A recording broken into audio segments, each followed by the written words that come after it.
சவுல் என்பவன் இன்னும் கர்த்தருடைய சீஷரை பயமுறுத்தி கொலை செய்யும்படி சீறி பிரதான ஆசாரியரிடத்திற்கு சென்று இந்த மார்க்கத்தாராகிய புருஷரையாகிலும் ஸ்திரிகளையாகிலும் தான் கண்டுபிடித்தாள்.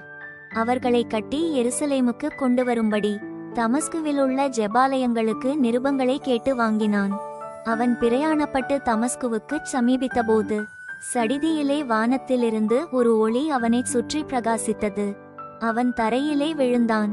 அப்பொழுது, சவுலே, சவுலே, நீ என்னை ஏன் துன்பப்படுத்துகிறாய் என்று தன்னுடனே சொல்லுகிற ஒரு சத்தத்தை கேட்டான். அதற்கு அவன், ஆண்டவரே, நீர் யார் என்றான். அதற்கு கர்த்தர், நீ துன்பப்படுத்துகிற இயேசு நானே. முள்ளில் உதைக்கிறது உனக்கு கடினமாம் என்றார். அவன் நடுங்கி திகைத்து, ஆண்டவரே, நான் என்ன செய்ய சித்தமாயிருக்கிறீர் என்றான்.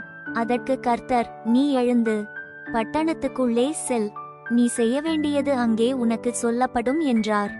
அவனுடனே கூட பிரயாணம் பண்ணின மனுஷர்கள் சத்தத்தை கேட்டும் ஒருவரையும் காணாமல் பிரமித்து நின்றார்கள். சவுல் தரையிலிருந்தெழுந்து தன் கண்களை திறந்தான், ஒருவரையும் காணவில்லை. அப்பொழுது கைலாக கொடுத்து அவனை தமஸ்குவுக்கு கூட்டிக் கொண்டு சென்றார்கள். அவன் 3 நாள் பார்வையில்லாதவனாய் புசியாமலும் குடியாமலும் இருந்தான். அப்பொழுது அனனியா சென்று வீட்டுக்குள் பிரவேசித்து அவன் மேல் கையை வைத்து, சகோதரனாகிய சவுலே, நீ வந்த வழியிலே உனக்கு தரிசனமான இயேசுவாகிய கர்த்தர் நீ பார்வையடையும்படிக்கும் பரிசுத்தாவியினாலே நிரப்பப்படும்படிக்கும் என்னை அனுப்பினார் என்றான்.